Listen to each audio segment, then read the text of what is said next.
سلام، خوش اومدین به دیلی نوذری. با آموزش مرغ مجلسی همراهمون باشین. همینطور که ببینید اول مرغا رو توی قابلمه گذاشتم.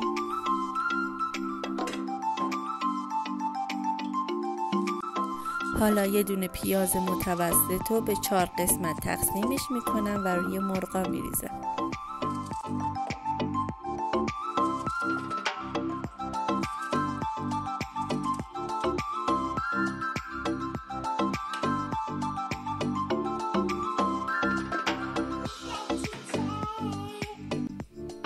ادویه‌های مرغ رو اضافه میکنیم. من دارچین، زردچوبه، فلفل سیاه و نمک رو میریزم.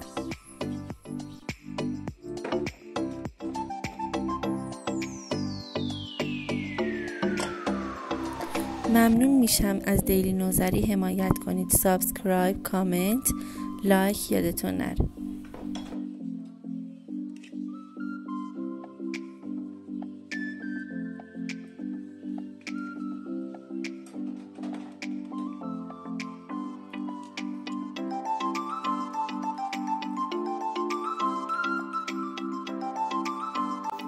حالا روی مرغ یه مقدار آب میریزیم و میذاریم نیم پز بشه.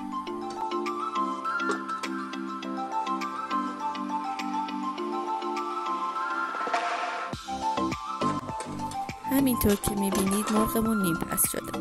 حالا مرغمون رو آبکش میکنیم، یعنی کلن آبش رو میریزیم میره.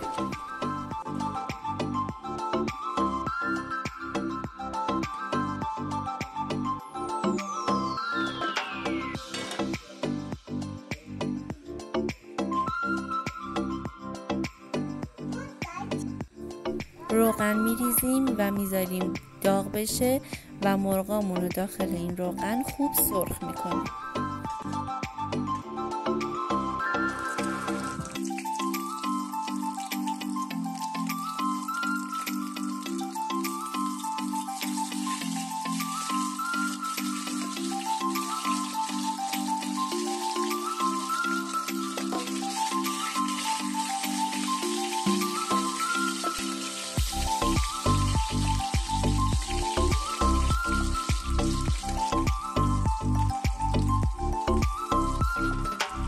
موادی که قراره به مرغمون اضافه بشه رو از قبل آماده میکنیم، یعنی هویج، سیب زمینی، گوجه گیلاسی اگر نداریم گوجه عادی و پیاز خورد شده.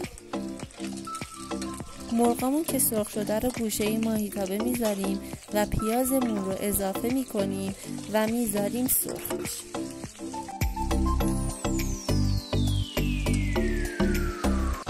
ممنون میشم دیلی نوذری رو حمایت کنید.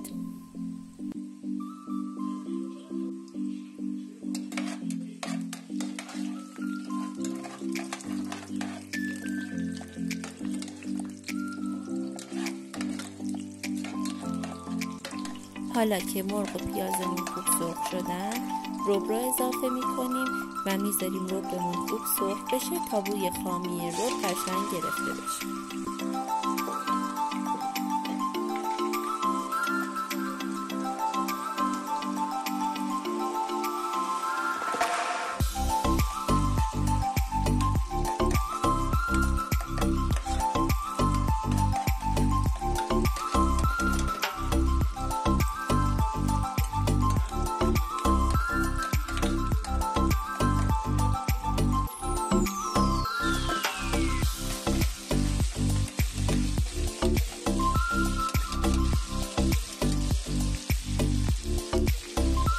همینطور که میبینید ربمون خوب سرخ شده. حالا ادویه هایی که دوست داریم رو میزنیم.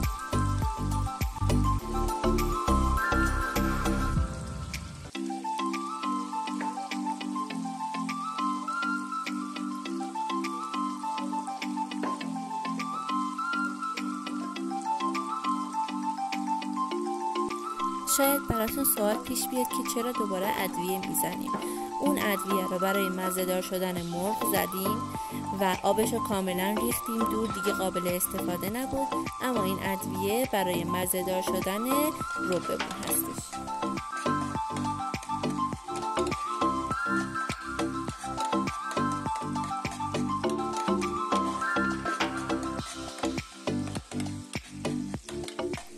ممنون میشم از کانالم حمایت کنید. دیلی نوزری.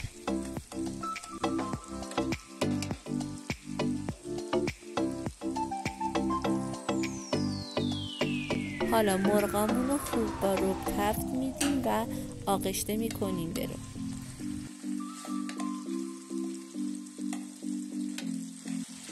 زمانی که مرغامون خیلی زیاد باشه نیازی به انجام دادن این کار نیست. همین که یک طرف مرغ ربی بشه و مرغ‌ها رو روی رب قرار بدیم کافیه.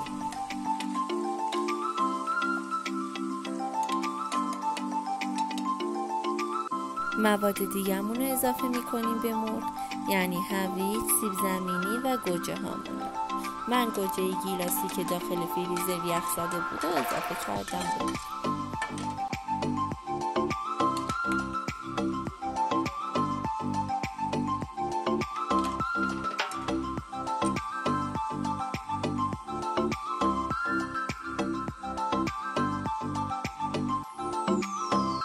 همینطور که میبینید من هیچ آبی به مرغ اضافه نکردم و مرغ با همین آب گوجه و هویج خوب میپزه و خوب مزه دار میشه. اگر وسطای کار دیدین که آب زود تموم شد و هنوز مرغتون نیاز داره که بیشتر پخته بشه، نصف لیوان تا 1 لیوان بسته به اندازه مرغتون اضافه میکنین به مرغتون.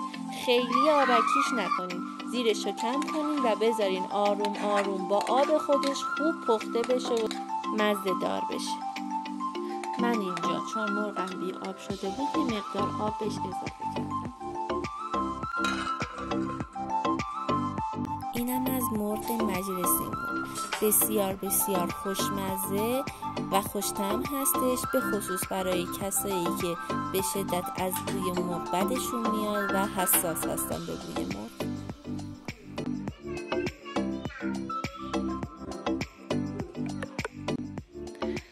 امیدوارم این غذا رو درست کنید و از خوردنش لذت ببرید. با لایک، کامنت و سابسکرایب از پیج ما حمایت کنید. دیلی نوزری.